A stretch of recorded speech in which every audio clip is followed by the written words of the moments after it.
Gente querida, vamos ter um momento de oração, preparando o nosso coração para a palavra de Deus. Vou pedir que a igreja se coloque de pé, para nós orarmos juntos, e em seguida vamos meditar na palavra do nosso Deus.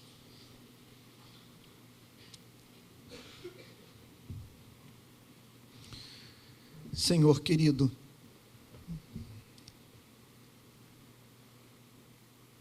Pai de amor, de eterna graça e misericórdia, que daremos ao Senhor por todos os teus benefícios para conosco. Quem aqui encontra-se em condição de contabilizar todas as bênçãos recebidas? É impossível, Senhor. São inumeráveis.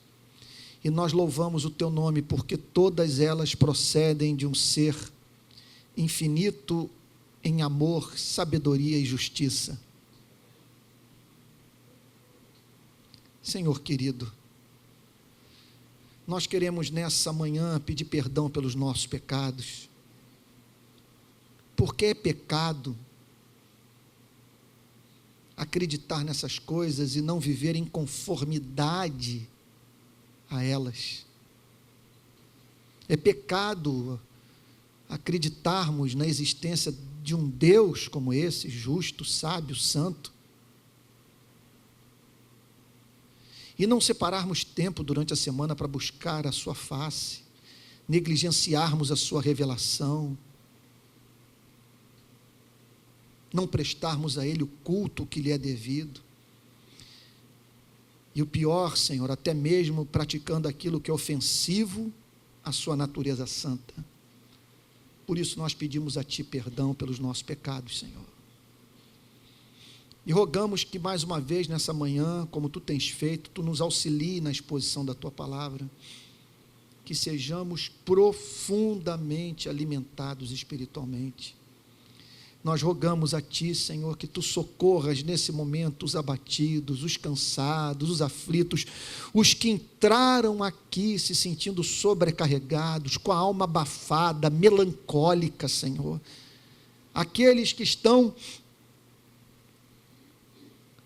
em estado de perplexidade diante das descobertas que têm feito, Senhor, na vida, que percebem hoje, como jamais perceberam, que nós vivemos num mundo que realmente jaz no maligno. Ó Deus de toda graça, nós pedimos por aqueles que estão enfrentando problemas no casamento, Senhor, na família, na relação com os filhos. Compadece-te destes, Senhor. Tu sabes que problema no lar, Senhor, no casamento, na relação com os filhos, Senhor, é algo que nos fere a alma, que nos absorve por completo, Senhor. É um espinho, é uma dor que não sai. Deus querido, faz o teu milagre, o milagre da reconciliação, do perdão, do diálogo. Senhor de toda graça, que haja paz, que haja sobriedade, Senhor, que haja diálogo cuidadoso, amoroso, prudente, Senhor, doce. Ó Deus querido, Deus amado, nós não criamos também filhos para maldição, Senhor. Ó Deus querido, preserva a vida dos nossos filhos queridos, Senhor, o equilíbrio mental, a saúde física, sobretudo, dá a eles um coração convertido, que eles o amem com todo o seu ser. Ó Deus amado, nós pedimos a Ti pelos enfermos, Senhor querido, traz cura neste culto. Sim, Tu podes fazer isso, Senhor. Traz cura, traz solução para antigos problemas, Traz direção, Senhor, para aqueles que precisam tomar decisões urgentes e complexas, Senhor, esta semana. Senhor, gente que não sabe o que escolher, porque ou está diante de duas bênçãos, Senhor, ou está diante de duas bênçãos disfarçadas, Senhor. Ou seja, pessoas que estão diante de opções que vão trazer sofrimento para a vida, Senhor, que não deixam de ser bênção, porque portas que se fecham são iguais às que se abrem, se abertas ou fechadas por Deus.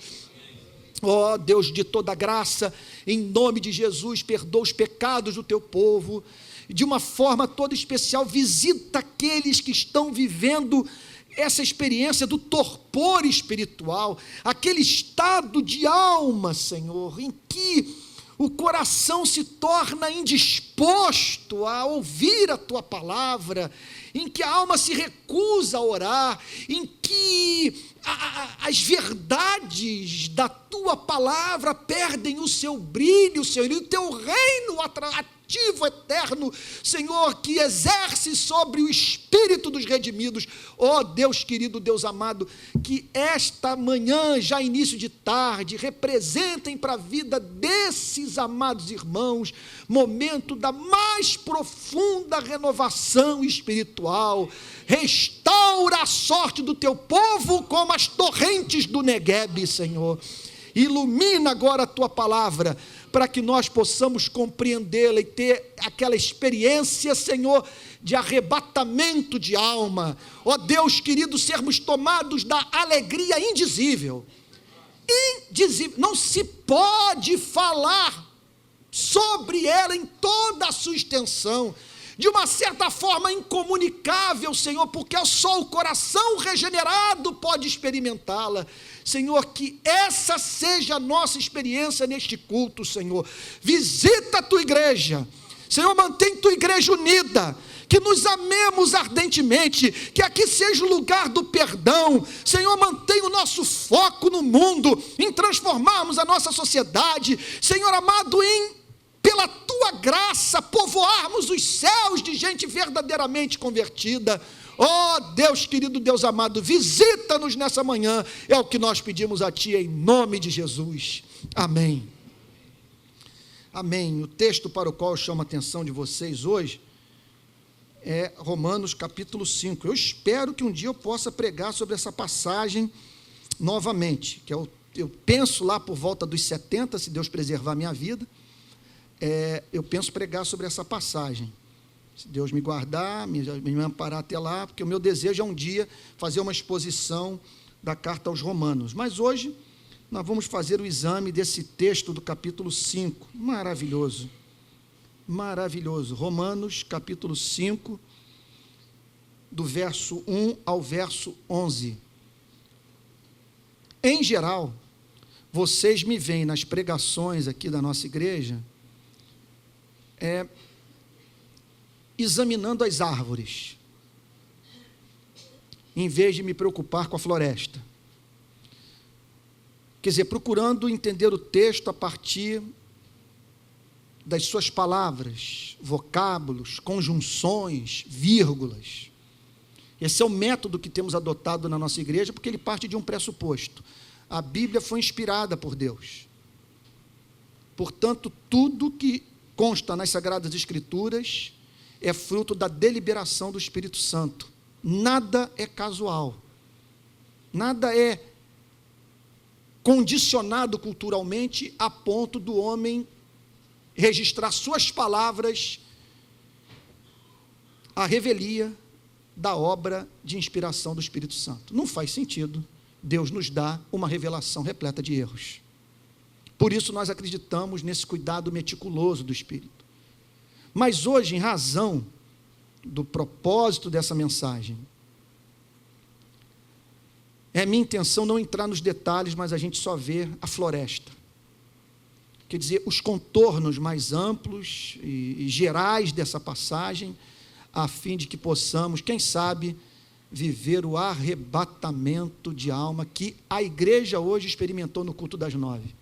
Um dos cultos mais cheios dos últimos meses, frequência belíssima, e olha gente, era gente chorando, gente comovida, gente profundamente tocada. Foi o culto mais pentecostal da nossa igreja dos últimos meses. Era glória a Deus, aleluia, uma coisa maravilhosa. E eu espero que todos nós passemos por essa mesmíssima experiência, que essa passagem é capaz de despertar essas afeições santas no nosso coração. Diz assim a Bíblia: justificados, pois, mediante a fé, temos paz com Deus por meio de nosso Senhor Jesus Cristo, por intermédio de quem obtivemos igualmente acesso pela fé a esta graça na qual estamos firmes e gloriemo-nos na esperança da glória de Deus. E não somente isto, mas também nos gloriemos nas próprias tribulações, sabendo que a tribulação produz perseverança, a perseverança, experiência, a experiência, esperança. Ora, a esperança não confunde, porque o amor de Deus é derramado em nossos corações pelo Espírito Santo que nos foi outorgado. Porque Cristo, quando nós ainda éramos fracos, morreu a seu tempo pelos ímpios. Dificilmente alguém morreria por um justo, pois poderá ser que pelo bom alguém se anime a morrer. Mas Deus prova o seu próprio amor para conosco, pelo fato de ter Cristo morrido por nós, sendo nós ainda pecadores. Logo, muito mais agora, sendo justificados pelo seu sangue, seremos por ele salvos da ira. Porque se nós, quando inimigos, fomos reconciliados com Deus mediante a morte do seu Filho, muito mais estando já reconciliados, seremos salvos pela sua vida. E não isto apenas, mas também nos gloriamos em Deus por nosso Senhor Jesus Cristo, por intermédio de quem acabamos agora de receber a reconciliação. Coisa maravilhosa. Podem ficar sentados.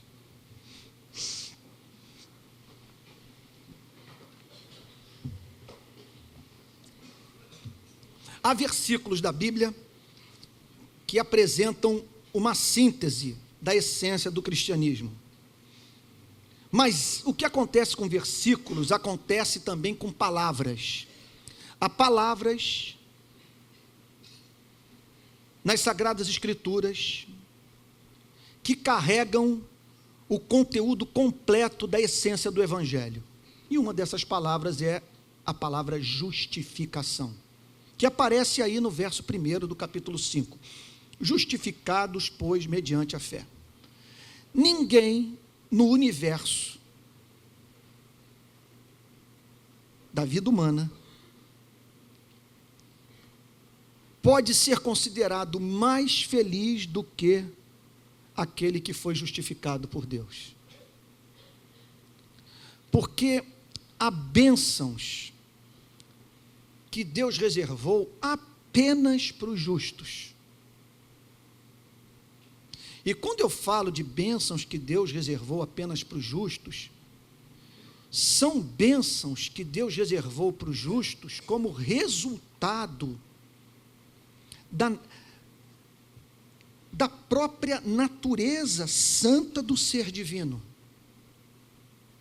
São exigências que Deus faz a si mesmo, quando vê alguém vivendo uma vida em absoluta conformidade à lei de Deus. Os justos são aqueles que vivem em total conformidade à lei de Deus. E a Bíblia diz que existe ser humano justo. Aqui está o apóstolo Paulo afirmando: justificados, pois, mediante a fé. Obviamente que essa passagem não está falando de pessoas que se tornaram justas pelos seus méritos. O texto diz que essa justiça é uma justiça recebida pela fé. Portanto, não é fruto de mérito humano, é dom divino. Poucas pessoas nos ajudaram a entender tanto o ponto quanto o pregador batista do século XIX, Charles Spurgeon, quando incansavelmente usava a expressão "nada trago em minhas mãos" nos seus sermões. Ele dizia o seguinte, que nessa vida, ou você se apresenta a Deus com suas mãos cheias de boas obras, das suas esmolas, dos seus dízimos, da sua suposta bondade, e aí então, por estar com as mãos cheias, não pode receber o presente do perdão, da salvação, ou você vai a Deus com as mãos vazias. Spurgeon vivia dizendo isso: nada trago em minhas mãos. não trago performance, desempenho a Deus, me apresento diante dele com as minhas mãos vazias a fim de receber a bênção da justificação. O reino dos céus é dos justos. Os justos são o deleite do coração de Deus. O Salmo 23, Salmo 91, Romanos capítulo 8, todas estas passagens foram escritas para uma classe de ser humano, os justos. E esse texto fala de homens e mulheres que foram justificados mediante a fé. Essa justificação tem suas consequências. E é sobre isso que esta passagem fala. Quando fui perguntado agora, ao término do primeiro sermão, qual o título dá para essa mensagem, pela pessoa que cuida da gravação das mensagens em áudio da nossa igreja, eu disse o seguinte: pode usar como título a justificação e suas glórias. Porque é sobre isso que o apóstolo Paulo fala nesse capítulo 5. E a primeira glória é a que aparece no verso 1. Justificados, pois, mediante a fé, temos paz com Deus. Não há mais inimizade entre o justificado e Deus. Essa pessoa foi perdoada, foi declarada justa. Por causa da graça divina, essa pessoa, por meio do arrependimento, recebeu o dom do perdão. Foi declarada justa, como se jamais tivesse pecado, tornando-se assim merecedor, entendo o que eu estou lhes dizendo, por um ato de pura graça, de receber todas as promessas estribadas, balizadas pelo caráter de Deus que constam na sua lei. Lei que promete vida eterna para os justos. E o que o apóstolo Paulo diz é que essas pessoas gozam de paz com Deus. Então, note bem que essa declaração é dirigida para você que acha que vive no universo que o boicota, que a vida é contra você. O que essa passagem está dizendo é que aquele que reina soberanamente sobre o universo, para cuja vontade todos os átomos e moléculas têm que se curvar, este ser é a favor de você. Você está em paz com ele. O que isso significa? A lei dele não exige que ele o puna, que ele o julgue, que ele tenha que necessariamente trazer tribulação sobre sua vida. Quer dizer, você está em paz com ele. Justificados, pois, mediante a fé. Notem que é mediante a fé, não é justificado pela fé. Nós somos justificados pela graça mediante a fé. A fé é meio, não é mérito.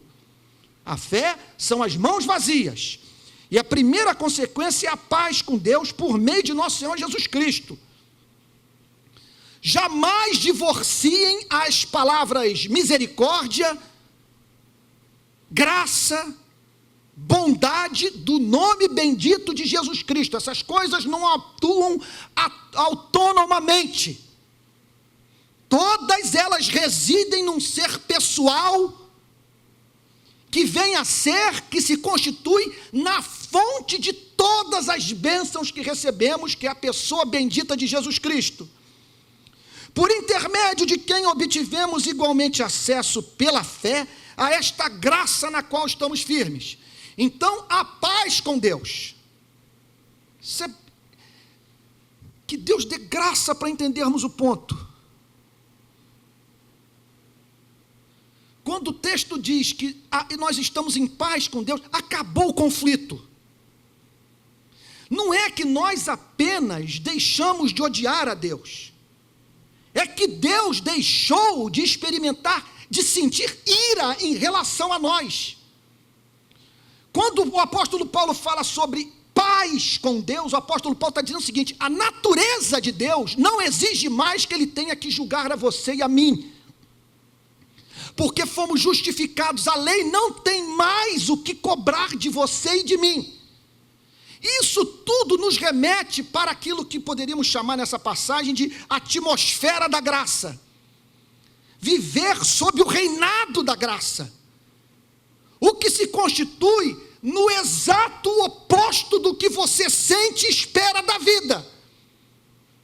Você vive achando que não é possível que uma pessoa alcance o nível de felicidade que você alcançou.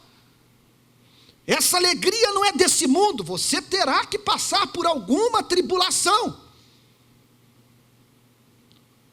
Como se, quer dizer, você tivesse que viver uma vida caracterizada por dúvida e desassossego, e o universo estivesse preparado para boicotá-lo. E talvez você esteja interpretando, me dirijo aqui um outro tipo de pessoa que pode perfeitamente estar presente aqui entre nós, talvez essa seja a leitura que você esteja fazendo dos sofrimentos que tem enfrentado na sua vida, suas perdas, a solidão, as orações aparentemente ignoradas. Só tem uma explicação: há um boicote do universo contra a minha vida. O universo é contra mim. Só que essa passagem diz o exato oposto. Se você foi justificado, você está em paz com Deus. E, consequentemente, você vive sob o reinado da graça. O que significa o seguinte, que Deus não o trata mais segundo os seus pecados. A lei não demanda mais que você seja julgado por Deus. E esse Deus age em sua vida como se você fosse merecedor de todas as bênçãos. Como se a lei exigisse de Deus que Deus tivesse que o abençoar. Na verdade, quando eu falo de uma lei que exige de Deus que Deus o abençoe, não estou falando de nada não estou falando sobre algo externo a Deus, é uma demanda da natureza santa de Deus. Que se você foi justificado, você vive sob a graça. Ou seja, é impossível que algo aconteça em sua vida que fuja ao escopo dessa graça. Todos os detalhes da sua vida, tudo que lhe diz respeito, está debaixo desse amor todo abrangente, que cobre a totalidade da sua vida e de tudo aquilo que lhe diz respeito. E em seguida, o apóstolo Paulo diz que não apenas vivemos num presente gracioso, mas que nós podemos olhar para o futuro com esperança e nos gloriarmos na esperança da glória de Deus. O que significa que esse não é um presente perfeito. É um presente caracterizado por expectativa da chegada de um dia em que nós vamos viver numa condição melhor de vida. E nesse ponto o cristianismo diverge de todas as ideologias políticas. Tem gente escrevendo aí para o Facebook, dizendo: pastor, nós não podemos perder o Senhor para a política. Outro dia eu escrevi algo do tipo: é crescente meu interesse por assuntos políticos, meu amor pela política. Mas o que eu estava querendo dizer com isso? Não estou falando de política partidária ou de eu me candidatar, mas é crescente meu interesse pela vida na polis. Como fazer que os cidadãos da polis vivam bem uns com os outros? Como viabilizar a vida na polis? Isso é política, assunto santo. Aí alguém escreveu, um grande amigo meu, filho de um pastor muito querido, me aconselhando a tomar muito cuidado, e outras pessoas escrevendo: por favor, não tome essa decisão, e tal. Olha, só no dia que eu enlouquecer, que eu vou trocar o púlpito pela política, deixar de pregar o evangelho. Inimaginável. Entre tantos outros motivos, eu poderia apresentar esse, que tem a ver com o versículo que nós acabamos de ler. A esperança da glória. Eu não consigo, por exemplo, me sentir seduzido, por exemplo, pela a esperança da glória marxista, a revolução do proletariado. O trabalhador finalmente se apossando dos meios de produção e os homens vivendo numa sociedade sem classes. Só que nesse céu marxista, nós continuaremos a tendo que lidar com hospitais, com os seus CTIs, Instituto Médico Legal, cemitérios. Talvez você esteja perguntando, pastor, o que você está querendo dizer com isso? Estou querendo dizer é que o problema do cristianismo e do contato com essa fé é a ambição que a fé cristã produz, que ela desperta, sabe? Que são os sonhos que o cristianismo faz você sonhar. Quando o apóstolo Paulo fala sobre esperança da glória, ele não está falando apenas sobre o fim da exploração econômica. Ele não está falando apenas sobre a sociedade igualitária e fraterna e livre. Ele está falando sobre corpos glorificados. Ele está falando sobre a revelação suprema da beleza, da majestade divina, e todos vivendo sob o fulgor da luz da majestade de Deus. Ele está falando sobre um universo banido de coisas tais como morte, pecado, guerras, revoluções. E ele diz então que o crente olha para esse dia e sente gozo, grande alegria. A palavra glória, calcometá, é uma alegria intensa. Então o crente vive uma vida de glória em 3 dimensões. Ele olha para o seu passado e vê que a paz com Deus se estabeleceu. Olha para o seu presente e percebe que vive sob a graça divina. E olha para o futuro e divisa a chegada da glória, a vinda de nosso Senhor e Salvador Jesus Cristo, esse reino de justiça e paz que não será fruto do trabalho, da força, da perseverança humanas, mas resultado da mão poderosa de Deus.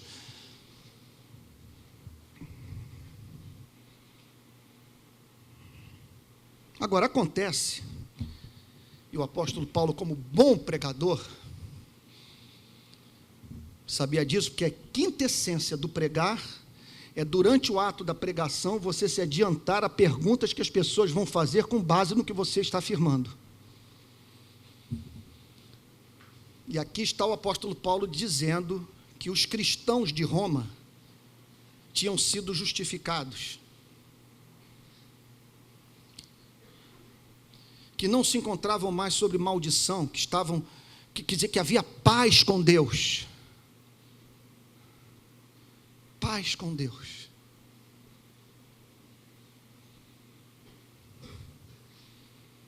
Quer dizer, o universo não tinha mais que se levantar contra eles. Havia paz. A lei não demandava de Deus juízo sobre a vida dessas pessoas, porque elas haviam sido justificadas, declaradas justas por Deus, por um ato de pura graça. E o apóstolo Paulo prossegue dizendo que aquelas pessoas viviam sob a graça divina, e que nada mais, nada menos, sabe, lhes aguardava do que a glória. Esperança da glória de Deus. Aquelas pessoas então ouvem aquilo e uma pergunta emerge em seus corações. Agora, como ver, à luz desse status, de tudo isso que foi falado a respeito das glórias que se seguem à justificação, quer dizer, como entender, à luz disso tudo, o nosso sofrimento? Somos povo de Deus, mas nós não somos os mais ricos de Roma. há escravos na nossa comunidade.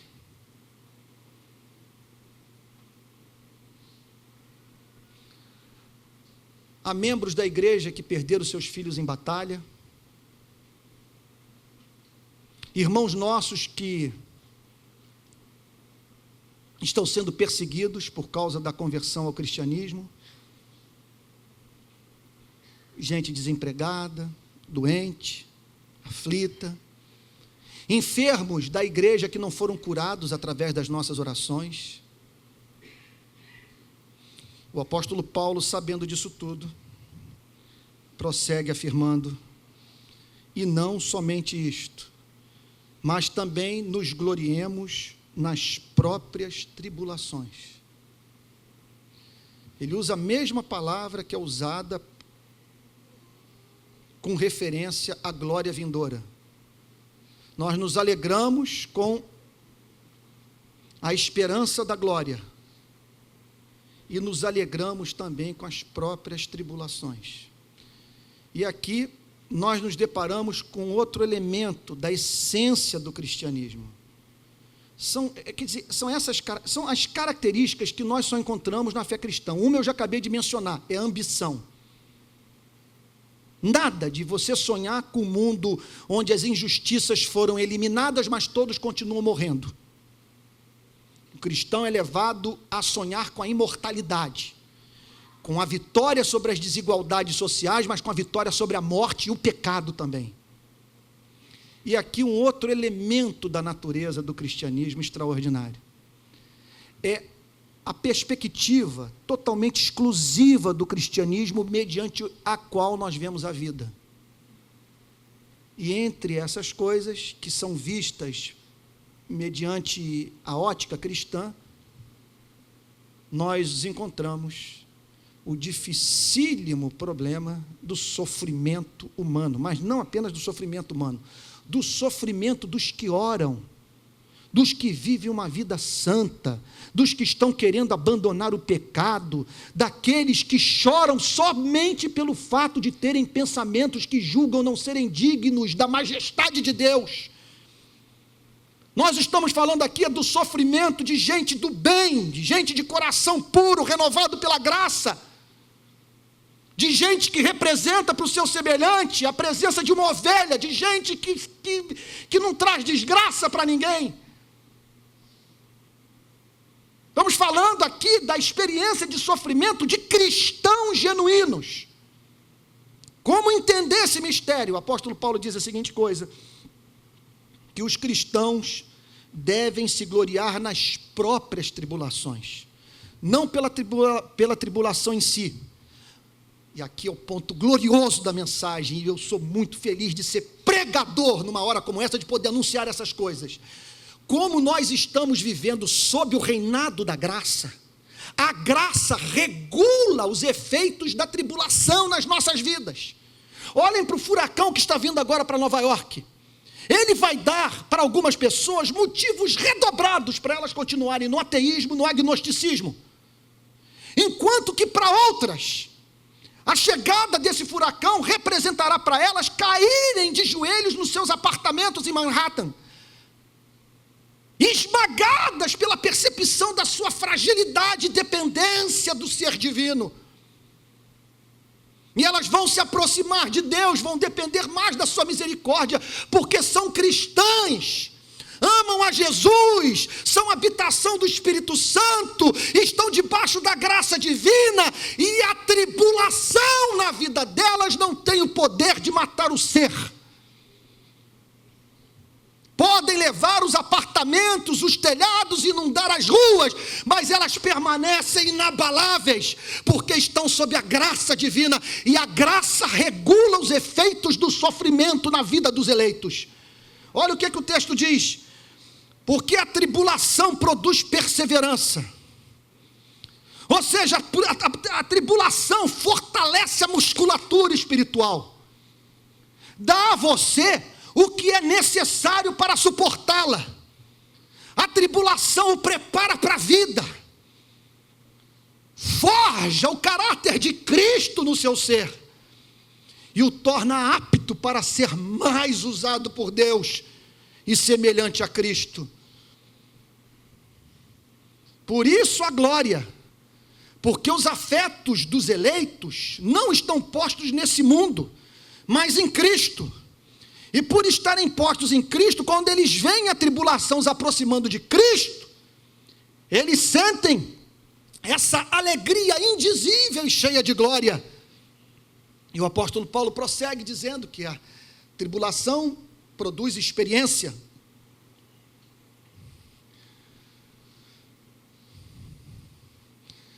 A tribulação produz caráter provado e aprovado. A tribulação produz maturidade,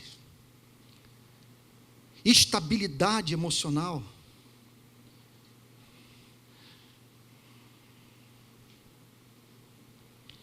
Meu Pai, produz experiência. Vocês sabem que a tribulação é das mais diferentes naturezas. Essa semana eu fui procurado por alguém que está enfrentando uma tentação que eu conheço há muito tempo. Já vivi umas 2 ou 3 vezes ela. Mas o negócio vem, é devastador. Você não quer comer, você chora. É uma melancolia, um estado de alma.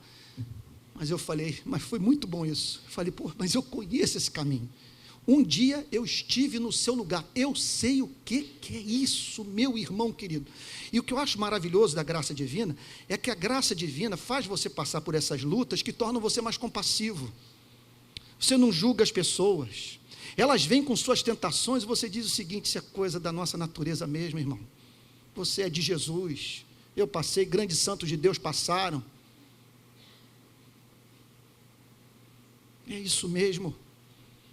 Experiência, vem a tribulação, você resiste, o Irene, furacão vem, você resiste e aquilo lhe torna maduro, aquilo santifica, aquilo o torna parecido com Cristo, e à medida que essas obras vão acontecendo na sua vida, Cristo vai usando você de modos mais perigosos e ousados. E tudo isso, diz o apóstolo Paulo, produz esperança. Por que produz esperança? Você olha para um histórico de tribulação na sua vida. Lutas de todos os lados, as tentações mais terríveis.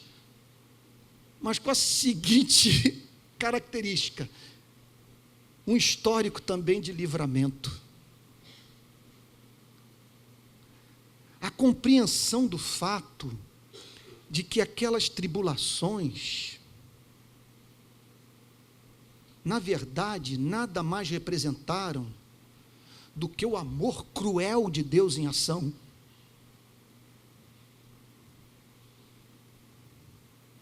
Essa mão invisível, que através dos mais diferentes tipos de sofrimento, você já viveu a experiência de um período de tanta tribulação, de você chegar a rir?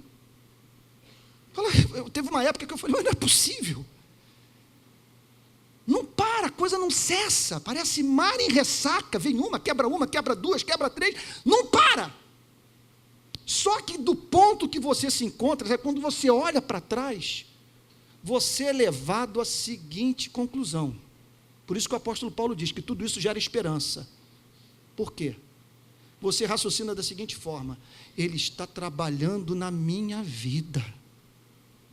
São anos de dedicação a mim, permitindo que eu passe pela prova, mas sem me deixar jamais sozinho, me socorrendo e usando essas mesmas tribulações gradativamente para que os meus olhos sejam abertos, para que eu ame mais e me torne mais útil no seu reino.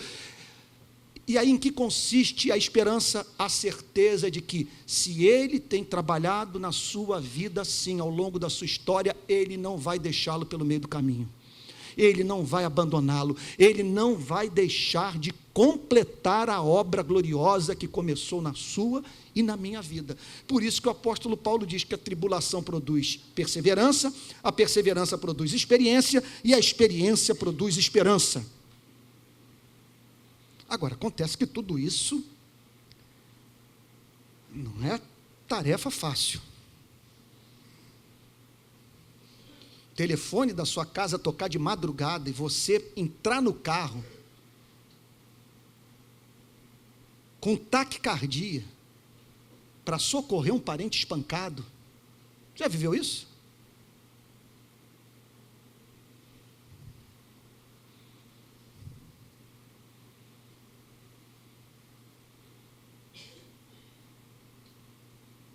Então, por isso, o versículo 5. Ora, a esperança não confunde. No grego, a esperança não decepciona. Porque o amor de Deus é derramado em nossos corações pelo Espírito que nos foi outorgado. Então, notem, a vida do justificado tem como característica o viver sob a ação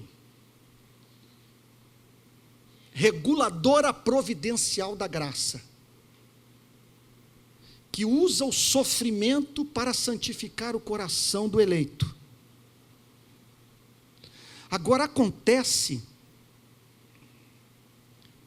que nas horas mais difíceis,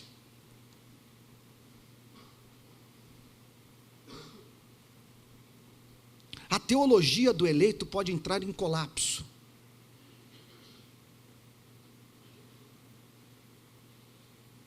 A gente sabe de pessoas que alteraram sistemas teológicos inteiros, depois que tiveram problema com o filho. Tem pastor que nunca mais teve a mesma teologia depois que se apaixonou por uma mulher fora do casamento. Nunca mais.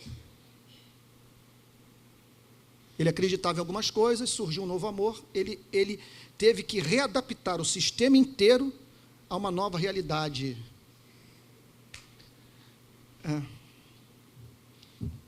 Vivida agudamente por ele.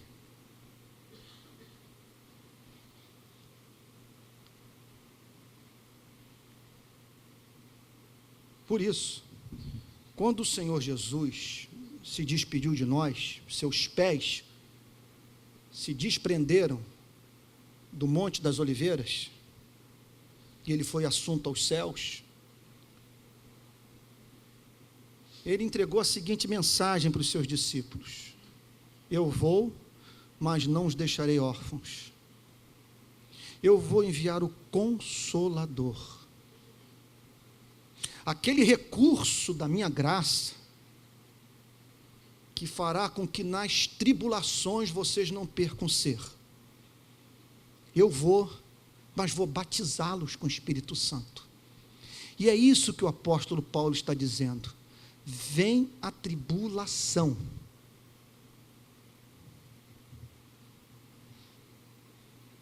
Mas com ela, invariavelmente na vida do eleito, vem a bênção do Espírito Santo, que derrama o amor que Deus tem por nós em nossos corações, de uma forma tão íntima e pessoal, que na maior angústia, esse mesmo Deus nos sustenta, não permitindo que a tribulação perverta a nossa fé.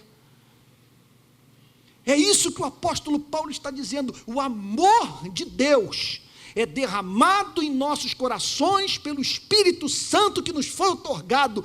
É o furacão que vem, mas o vento do Espírito que invade o seu coração, a chama pentecostal que ilumina a sua mente e o faz ter certeza de que você está passando pela prova, contudo, certo, absolutamente certo, de que esta tribulação é regulada, repito, pela graça divina, e que uma bênção que você não colheria de outra forma, haverá de ser colhida por você, através dessa mesma tribulação. O sol que endurece o barro, amolece a cera. Então esse sol de tribulação, que está sendo usado na vida de alguns para tornar os seus corações mais endurecidos ainda, no seu caso, em razão de você ser de Jesus, pertencer ao reino de Deus, ser justificado, viver sobre a graça, haverá de ser usado para a sua santificação. Então notem, meus amados irmãos, o que esse texto está dizendo. O que esse texto está querendo nos ensinar é que nós não devemos ficar vivendo, sabe, como que na ponta dos pés, procurando perscrutar o amanhã. O que acontecerá comigo? O que acontecerá com a minha reputação? O que vai acontecer com a vida dos meus filhos? Meus amados irmãos, a Bíblia não nos autoriza a nos entregarmos a esse tipo de conjectura. O que a Bíblia diz é que haja o que houver, o Espírito Santo não vai nos abandonar nunca, e nós não passaremos por tribulação que o Espírito Santo não tenha o poder de nos sustentar, dando-nos graça para que nas crises, nos abandonos, nas frustrações, nós não percamos a alma, deixando de amar o Senhor Jesus, vindo a nos encontrar assim, numa espécie de vida em que tudo perde absolutamente sentido. Isso não haverá de acontecer, porque a graça não é graça de confusão. O amor de Deus jamais nos haverá de abandonar e de nos decepcionar, porque o Espírito Santo derrama esse mesmo amor no nosso coração. Olhem, meus amados irmãos, que o texto prossegue dizendo, notem, o apóstolo Paulo está querendo cercar os seus leitores de todos os lados, eliminar todas as dúvidas, fechar todas as portas para as indagações da dúvida. Olha o que ele diz: porque Cristo, quando nós ainda éramos fracos, morreu a seu tempo pelos ímpios. Então, ele aqui muda o argumento, ele está falando o seguinte: preste atenção na espécie de relação que Deus tem mantido com você. Houve uma época que você era fraco e ímpio. O que é fraco? Você era incapaz de se salvar. Você era um paralítico moral, fraco, incapaz de dizer, ó, quanto amo a tua lei. Você não amava a lei de Deus, você era fraco. Por isso essas campanhas contra a homofobia, isso não dá em nada, gente. Fazer marcha contra a homofobia, isso não adianta em nada. Nada, porque o ser humano sem Cristo é fraco. Ele não precisa saber o que precisa fazer. Ele precisa de poder para fazer aquilo que sabe que deve ser feito. É fraco.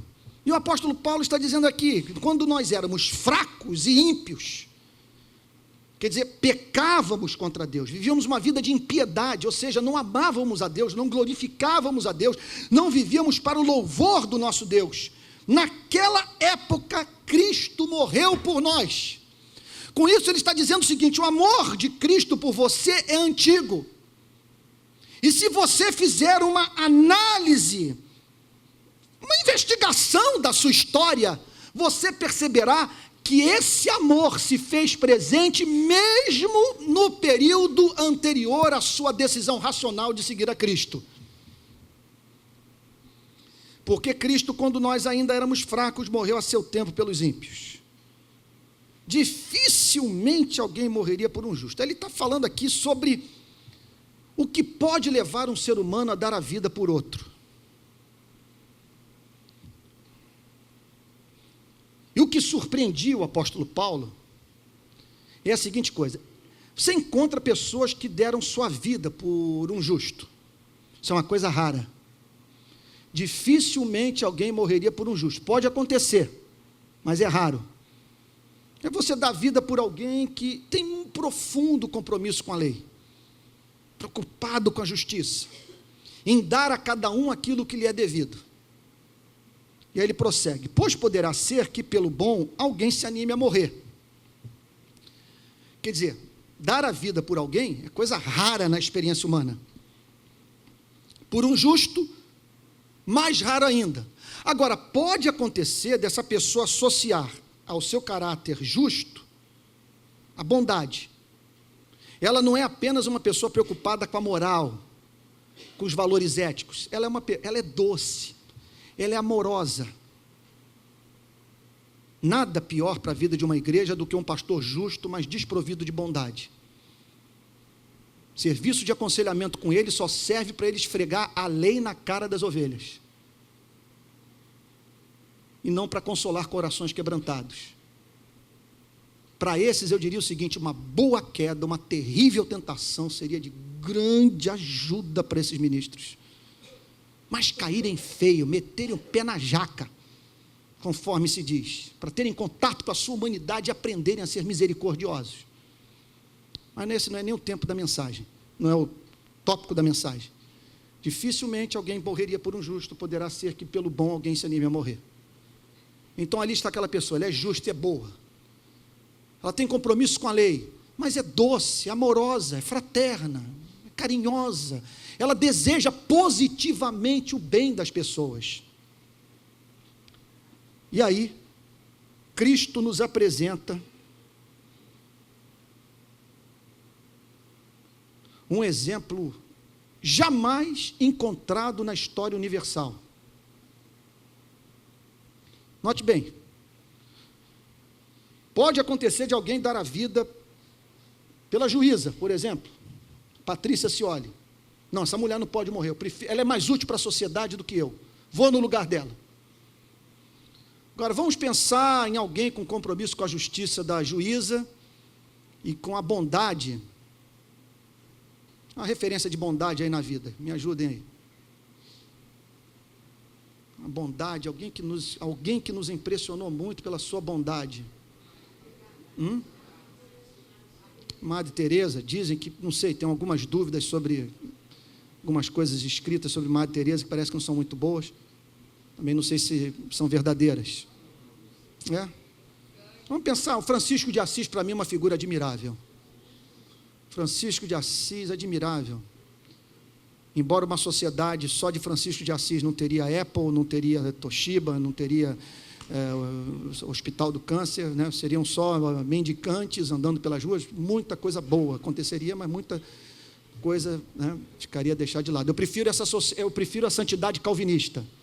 A sociedade, sabe, a santidade que o cara vai para a universidade, tira o mestrado, tira o doutorado, está na rua, está com gravata, está com sua pasta, está fazendo ciência, está pregando o evangelho, está lutando pela justiça. É a santidade do cidadão, sabe, a santidade da rua, do contato com seres humanos reais, e não com alguém que vai para um retiro aí qualquer, se isola do mundo. Mas acredito que alguns podem ter esse chamado de Deus, como Francisco de Assis teve. Francisco de Assis é uma das referências mais belas de compromisso com o evangelho. Então você pensa em alguém dando a vida por alguém que fosse uma mistura assim, de um Francisco de Assis com a juíza, ou se você tiver uma outra referência, né, na sua vida, de alguém que seja juiz. Pois bem, o sujeito olhou e falou o seguinte: por esse eu dou minha vida. Só que o evangelho nos apresenta a história de alguém que decidiu dar a sua vida pelos que não valiam nada. Verso 8: mas Deus prova o seu próprio amor para conosco, pelo fato de ter Cristo morrido por nós, sendo nós ainda pecadores. Notem que a preocupação do apóstolo Paulo é ajudar o justificado a entender o porquê de, apesar dele ter sido perdoado, passar por tribulação na vida. Aí o apóstolo Paulo está dizendo a seguinte coisa: primeiro ele fala sobre os efeitos da tribulação, fala sobre a assistência do Espírito Santo, e agora ele diz a seguinte coisa: a última mentira que pode passar pela sua vida é que a tribulação significa que Deus deixou de amar a você, porque se Ele deu sua vida quando você não valia nada, Ele o amou, Ele o sustentou, Ele lhe concedeu livramentos, Ele o amparou quando você não orava, você não pensava nele, você vivia uma vida detestável. Estava me lembrando agora, estava pregando sobre isso no primeiro culto, veio o presbítero Nairo, que foi policial civil, grande pecador, se converteu aqui na nossa igreja, foi fazer as orações, os olhos totalmente vermelhos. Meu Deus, eu fiquei pensando em mim, enquanto eu pregava no primeiro culto. 19 anos sem Cristo, sem oração, eu lá, no acampamento com os meus amigos surfistas em Cabo Frio, Maconhal Tropical, todos nós ali, e ali, Deus me livrando, sabe, mais adiante, alguns meses depois, fazendo com que o baiano, meu amigo de praia, que pegava onda comigo, chegasse para mim, olha, eu fui numa igreja lá em São Francisco, Igreja Betânia, foi no domingo, olha, me pediram para ir à frente, eu não conseguia parar de chorar, Antônio, vai lá conhecer aquilo, vai lá ver aquilo, e eu fui numa quinta-feira e nunca mais deixei de ir. Sabe agora como explicar isso?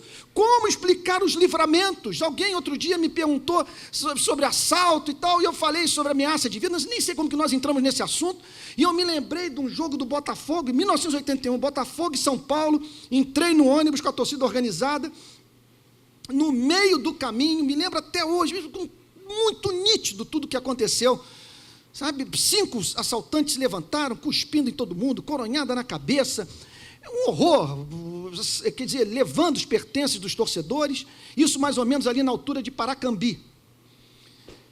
Antes do ônibus sair, eu tinha quase saído no tapa com um rapaz que havia me provocado. Eu cheguei ao ponto de dizer para ele, olha rapaz, se você quiser resolver isso agora, e não era nada bom de briga, eu era sempre um covarde, minha grande característica era correr. Corre, Forrest, corre, Forrest. Mas naquele momento, ali o abuso foi tamanho, que eu me lembro que eu me levantei no ônibus e falei o seguinte, meu irmão, se você quiser sair na mão, estou pronto. Tremendo de medo, apavorado. Pois bem. E aí então, quando no meio do assalto, o rapaz que estava ao lado do motorista, vira-se para mim e diz assim, aí meu irmão, depois eu vou às forras de você. Eu me lembro que naquela garoto de praia, sem nada na cabeça, eu cheguei, abri os braços, falei, mas meu irmão, o que eu fiz contra você, cara? Querendo entender por que essa ameaça. Aí eu me lembro, nessa altura eu tinha se trocado de banco com o meu amigo, Jacques, falei, Jacques, deixa eu ficar aí na janela, porque eu vou me desentender com esse camarada que está me provocando, antes do assalto. Aí eu me lembro que eu olhava para a janela e falava o seguinte, esse camarada vai me matar, eu não tenho como pular daqui, vou morrer. Ele vai me executar. E nisso, o camarada vira-se para o sujeito que estava no fundo do ônibus e diz aí, eu me lembro perfeitamente, ele dizendo, aí fulano, vai lá e dá cabo desse tal de Chechel. O cara vai, pega um revólver, eu acho que um 38, e dá um tiro a queima-roupa no rapaz que tinha me provocado. E o mata, morreu. Se vocês pegarem o Globo de segunda-feira, de 1981, no dia subsequente ao jogo do Botafogo São Paulo, vocês verão a matéria sobre a morte desse rapaz, e a matéria não conta a verdade toda, que eu presenciei de perto. Aí eu fico pensando na seguinte coisa, por que eu não morri ali? Pense agora na sua história. É isso que o apóstolo Paulo está querendo dizer para os destinatários dessa epístola. Mas Deus prova o seu próprio amor para conosco pelo fato de ter Cristo morrido por nós, sendo nós ainda pecadores. Deu sua vida por você quando você era pecador. Agora, olha o verso 9. Logo, muito mais agora, sendo justificados pelo seu sangue, seremos por ele salvos da ira. Logo, muito mais agora. Agora você pense nisso, quando ele fala muito mais agora, ele está falando o seguinte, se naquela época, quando você não orava, vivia uma vida detestável aos olhos de Deus, ele já o amava, já o protegia, já o amparava, já havia feito provisão para a sua redenção na cruz, muito mais agora que você foi lavado pelo sangue de Cristo. Agora que você é justificado, que vive sobre a graça de Deus, que os seus pecados foram perdoados, que o Filho de Deus morreu no seu lugar. É óbvio que essas tribulações representam uma expressão do amor de um Deus que decretou, por motivos que nos são inescrutáveis, abençoá-lo dessa maneira. E se esse foi o seu decreto, essa foi a sua escolha soberana, a ele toda honra, toda glória e todo louvor. Olha lá, muito mais agora, sendo justificados pelo seu sangue, seremos por ele salvos da ira. Porque se nós, quando nós éramos inimigos de Deus, avessos a Deus. Eu estava agora tomando café lá na padaria, lá perto de casa, e passando o Globo Rural. Uma fazenda, não sei aonde, milhares de pintinhos. E depois as cenas de uns frangos, assim, tudo para batedouro. E eu pensei, meu Deus, quantos animais morrem para nos alimentar todos os dias. Milhares de bois, milhares de peixes, milhares de frangos. Meu Deus do céu, uma criação que dá sua vida por nós, derrama a sua vida pela nossa raça. Aí eu me lembro do sermão de Jonathan Edwards, Pecadores nas mãos de um Deus irado. Ele chegou, no momento do seu sermão, ele chegou à seguinte conclusão: não é possível que a natureza com prazer se doe para nós usarmos dos seus recursos para a prática do pecado. O sol não se levanta com alegria sobre os seres humanos para eles viverem a vida detestável que vivem. É isso que o apóstolo Paulo está dizendo. Nós éramos inimigos, contudo, fomos reconciliados. Jesus morreu por nós, Deus colocou pessoas no nosso caminho, o evangelho foi pregado. Nós éramos inimigos, mas Ele nos procurou, nos amou primeiro, nos reconciliou, mediante a morte do seu Filho. Muito mais, estando já reconciliados, seremos salvos pela sua vida. Mais uma vez ele usa esse muito mais, seu status no universo mudou, você agora é filho, é amado, perdoado. Oh, meus amados irmãos, que mensagem gloriosa, que mensagem santa, nós não somos dignos de ouvi-la. Muito mais, estando já reconciliados, seremos salvos pela sua vida, e não isto apenas. Notem que, com santo temor e reverência, eu digo o seguinte: até ele está enrolado para tentar se explicar aqui, porque no verso 9 ele diz, logo muito mais agora. Depois, quando ele chega no verso 10, porque se nós, quando inimigos, fomos reconciliados com Deus mediante a morte de seu Filho, muito mais estando já reconciliados, ele repete.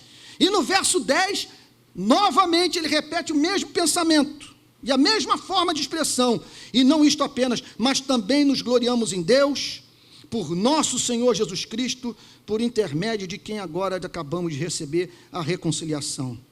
É óbvio que se eu estivesse numa igreja pentecostal nesse exato momento, era gente caindo, gente se levantando, gente ajoelhando, era glória a Deus, era aleluia, fala profeta, fala, porque é muito santo. E não apenas isso, nós nos gloriamos em Deus. Ele sente alegria na glória vindoura, sente alegria na tribulação, mas quando ele para pensar na fonte disso tudo, naquele que o amou, naquele que o redimiu, naquele que do pecador se compadeceu, e que perdoou os seus pecados, e que o justificou, e que o fez sob a graça divina passar a viver. Quando ele olha para tudo isso, o texto diz, e nos gloriamos em Deus, nós nos alegramos, no próprio Deus, por nosso Senhor Jesus Cristo, por intermédio de quem acabamos agora de receber a reconciliação. Então, louvado seja o nome do Senhor. Não vou fechar a Bíblia para não ter tentação de falar mais, porque é muita riqueza. Eu nem sei para onde ir, como que eu devo concluir essa mensagem. Nem sei que caminho tomar, é tudo muito santo. A síntese de tudo. Fomos justificados. Fomos justificados, temos paz com Deus, vivemos sobre a graça e aguardamos a glória. Só que nesse presente momento da nossa vida, Deus usa a tribulação para nos santificar. A tribulação, contudo, como é mediada pela graça, produz perseverança, que por sua vez produz experiência e que nos leva à esperança, porque a gente sabe que se Ele está trabalhando através do sofrimento nas nossas vidas para nos santificar, Ele não vai deixar a sua obra pela metade, Ele não vai nos abandonar pelo caminho. Só que a experiência da tribulação pode fazer com que nossa teologia entre em colapso, que a gente passe a pensar de modo errado.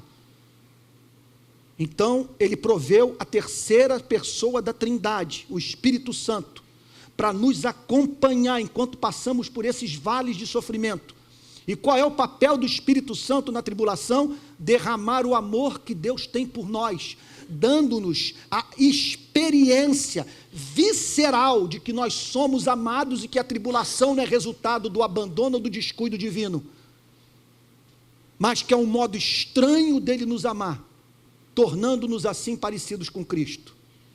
Só que dúvidas podem surgir nas nossas mentes, e o apóstolo Paulo mostra, portanto, o Espírito Santo usando a verdade para nos consolar também. Que verdade é essa? Que o amor que Deus tem por nós é antigo, que Ele nos amava quando nós éramos fracos, ímpios e pecadores, só que agora nós fomos redimidos pelo sangue de Jesus. Deus matou a si mesmo na pessoa do seu Filho para que pudéssemos ser perdoados. Com isso, o apóstolo Paulo chama a nossa atenção para o fato de que a última coisa que nós podemos fazer, que é inimaginável, impensável, que é uma afronta aos céus, é atribuirmos à tribulação a imperfeição do amor divino. O apóstolo Paulo disse: ele já os protegia, os amparava e proveu salvação para vocês quando vocês eram fracos, ímpios e pecadores, muito mais agora que vocês são filhos de Deus, perdoados pelos seus pecados, por esse Deus que prova o seu amor pelo homem, dando sua vida não pelo justo, não pelo bom, mas por aquele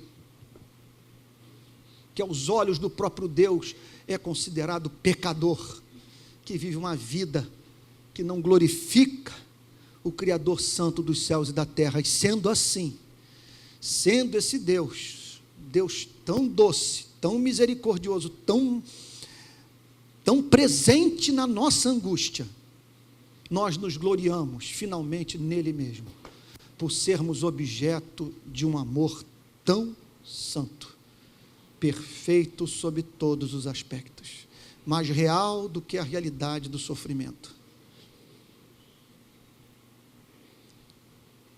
Eu espero que em nome de Jesus,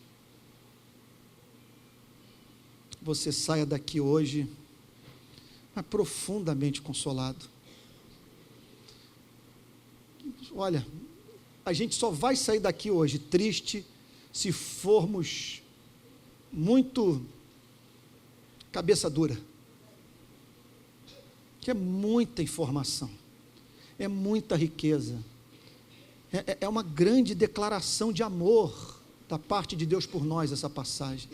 Que Deus abençoe e console em nome de Jesus. Vocês me perdoem por ter sido tão longo e insistir tanto, mas Deus sabe, eu passei a semana inteira pedindo a Deus uma palavra para a consolação dessa igreja, e eu espero que Deus tenha realizado essa obra entre nós, em nome de Jesus, nessa manhã. Vamos ficar de pé e vamos orar?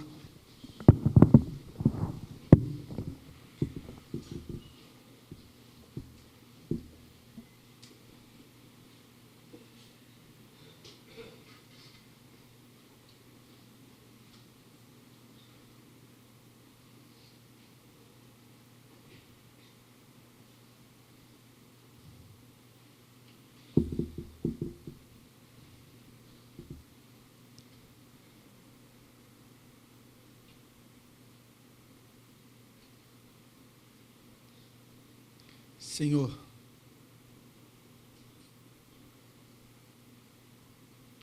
nós sabemos que a verdadeira pregação é teologia em chamas, é fogo e luz,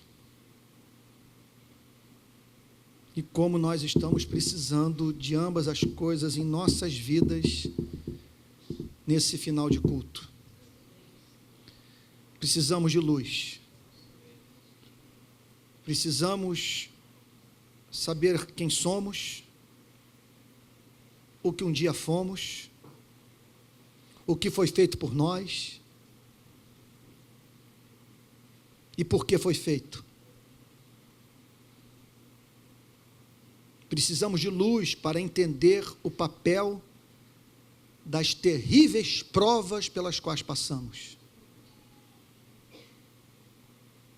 Precisamos de luz, Senhor, para compreender o plano da salvação.